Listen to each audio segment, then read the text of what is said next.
Hey everybody, in this tutorial, I'm going to show you how to prepare the dress form for draping. Let's get into this. So the first step is to create your design. This is called draping tape. I'm going to start designing on a dress form. If you have an arm, just take it off so it doesn't get in the way with your creative flow. I want to start with making a pointy design, and I want it around the arm like this. I also want the panels to start right here, and I'm going to put another panel right over here. Now let's play along. Let's say you want to get more creative and you want the other side to look a little different. So you start putting the draping tape over here and you make it round like this. You also want the bottom to have a V shape. Let's make this look better by cutting this piece off and make it a neat V shape in the center front like this. So you decided you want your panels to start in this direction. So let's put some draping tape here. And let's say you want to put another panel over here. And you don't want a one piece, but you do want a two-piece design. So you can separate it right here at the waist by putting draping tape. Or you can follow the waistline on your dress form. Here is another idea. Let's say you want your corset to come out on the sides. Then you're going to have to put something to make it come out like this. I'm using a pattern piece that makes the dress form bigger. It now has a curve right here and it comes out from the bottom. Next up is the measurements. For this video, we're going to use this design. As you can see, the corset design has panels. We have panel 1, 2, 3, 4, 5, and 6. The first thing we need to do is find out which one is the longest panel. If I asked you which one is the longest, which number would you pick?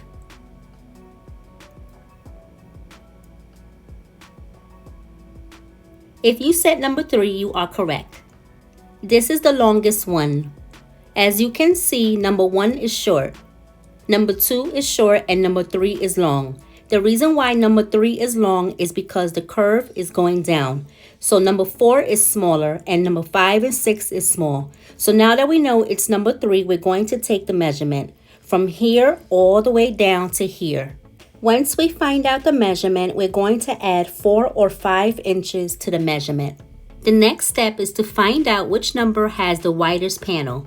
Which one would you say has the widest from the top of the panel to the bottom? If you said number 4, you are correct. As you can see here, the bottom is small and the top is wide. Let's measure it. It's 3 inches. You can see number 2 and 3 is small, but number 4 is wide. It's short on the top, but wide on the bottom. Number 5 is smaller than number 4, but number 6 looks wide. So you can always check to make sure you have the widest one.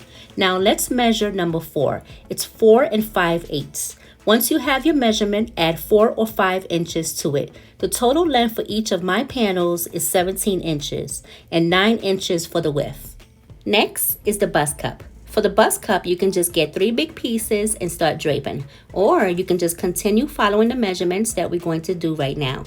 Originally, the design was a 2-piece cup, but I decided to put a line right over here. And now we have 1, 2, 3 pieces. Let's take the measurements. Here is the first piece, the second piece, and the third piece. These are my bust cup measurements. Add 2 or 3 inches to your measurements for the length and width. Next, we're going to block the muslin, also called calico or toile. So what is fabric blocking? Fabric blocking refers to the process of stretching and shaping fabric to a specific size or shape, and then allowing it to dry or set in that shape. It ensures that your cross grain and your length grain are set at right angles to one another, so the fabric hangs and drapes correctly, which is important for creating a balanced garment. My design has 6 panels. Each panel will be 17 inches long and 9 inches wide. So here we have the selvage to selvage. This is the lengthwise grain and this is the cross grain. The selvage has a narrow strip or border that runs down the length of the fabric edges. It's very tight and it doesn't allow us to release the grain, so you should always cut it off. I'm going to cut off about 1 inch from the edge and tear the piece off like this. Now I'm going to check to see how much I have to block my muslin. This piece is not squared.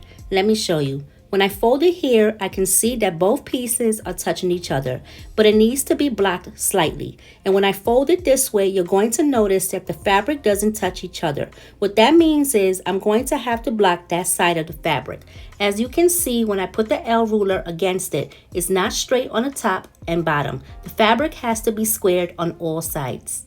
So to block it, you have to pull the muslin on the bias from the opposite corners, so it straightens out the fibers like this. You keep doing this process till you get it as close as you can to get it squared.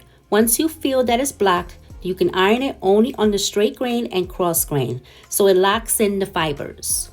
Next, I'm going to check the grain with my L square ruler again, so I will put it alongside of the fabric and check to see if the fabric is touching the ruler. As you can see, it's squared alongside the ruler, so now it's blocked. The next step is to pull the grain line. When you pull the grain line, it will have a perfect straight line that is the actual grain. To get a perfect grain line, we do not fold it and mark the fold line with a ruler. The correct way is to pull it with a pen or a pencil.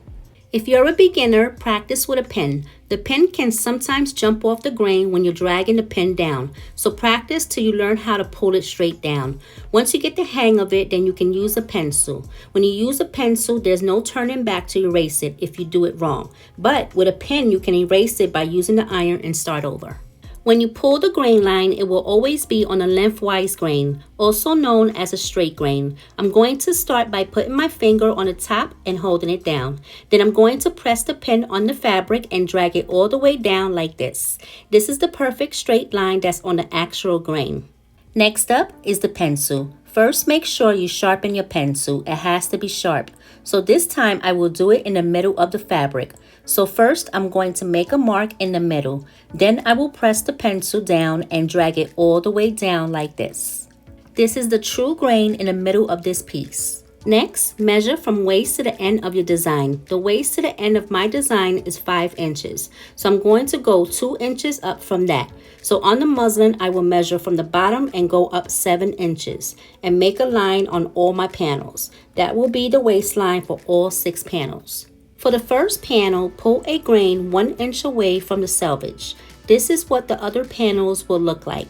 And here are the 3 pieces for the bust cups. Remember, we are only draping on one side because the other side will be the same. So I used draping tape to create these designs. Draping is a technique used to make a 3D pattern with the help of a dress form figure. By pinning and placing fabric against the form to create a garment, you can also drape on a real person. There is a method that designers like to use and is called the masking tape method. As you can see, I used a wide masking tape and I put it neatly on the dress form. If you would like me to make a video on how to drape with the masking tape, let me know in the comments. So here is a cloth that I like to use. You can use it on a client or dress form for fitting. You can also use it as a pattern. As you can see, it's see-through, which is perfect for me, and it could be perfect for you too. So I'm going to leave the link in the description below. The next video will be part 2 of this video. I will show you how to drape it.